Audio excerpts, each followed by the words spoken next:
Okay, so next one we got. Do employers do an in-depth social media research on you when considering you for a position? Some people speak out about controversial topics. Would that be a put off? How mindful should we be about this? That's a really good question in this era of social media.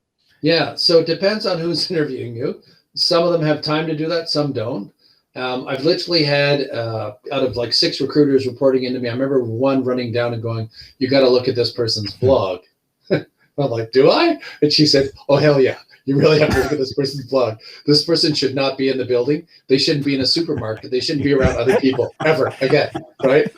So, oh my God. And when I read that blog, I'm like, yeah, that was a good call. But normally we don't have time to read all this stuff. Yeah. I don't know if she had a minute over coffee or lunch and she was like, "Oh my God, we got like a Unabomber." I have a red flag.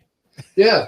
Do they shoot up flares when this happens? Is there like a special alarm that goes off in the office at the executive level? There should be. Yeah. You know, code red. We got a code red in recruiting.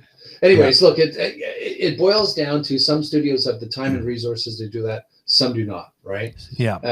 And so generally I used to tell people a lot, you know, LinkedIn is like Facebook without the puke photos. That was my line a lot. Like, just keep your LinkedIn for business. Yeah, you know, and some people will tell you Facebook accounts and other social media, use a pseudonym, right? Don't use your actual name to create a little distance. Yeah. Because it is a world right now, I think, where we've got too much information and too much transparency. But I mean, also just like, don't be an ass, you know what I mean, online, like, because I'm sorry, but if you're like, if you're worried about the stuff you're posting online, I get it. Sometimes it can be very polarized, especially take a look at the States and the polarization that's happened there between Republican thinking and Democratic thinking. It is like a freaking war that's brewing down there with just how different those attitudes are. And so it's hard to say like that just being pro somebody who was now an ex-president and pro the new president, just that alone could be controversial enough and for some people to be turned off.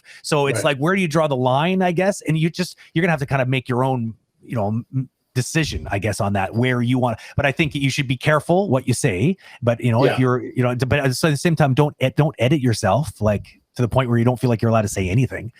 I don't know. Here's the thing. It depends on the studio. And I think it depends more as you rise up through more and more senior ranks. Yeah, for sure. Because executives take this stuff very seriously. And they're afraid, their client, whoever it happens to be, would be quite concerned that we've got some crazy person on the crew who is a whatever. And they don't think that represents their brand very well in the marketplace. So absolutely. But again, I think at a junior level, less important. At a senior level, much more important. Yeah. And I'd say that this is not just for even hiring. It's also just like if you have a job and you're like a professional, take a look at what happens now these days when, you say some pretty outrageous things online. Next thing you know, you're no longer on a freaking television show. I mean, we all heard about what happened with The Mandalorian. And I can't remember her name. But she was playing kind of a key role on that show. And she was politely, or maybe, I don't know, maybe not so politely asked to leave.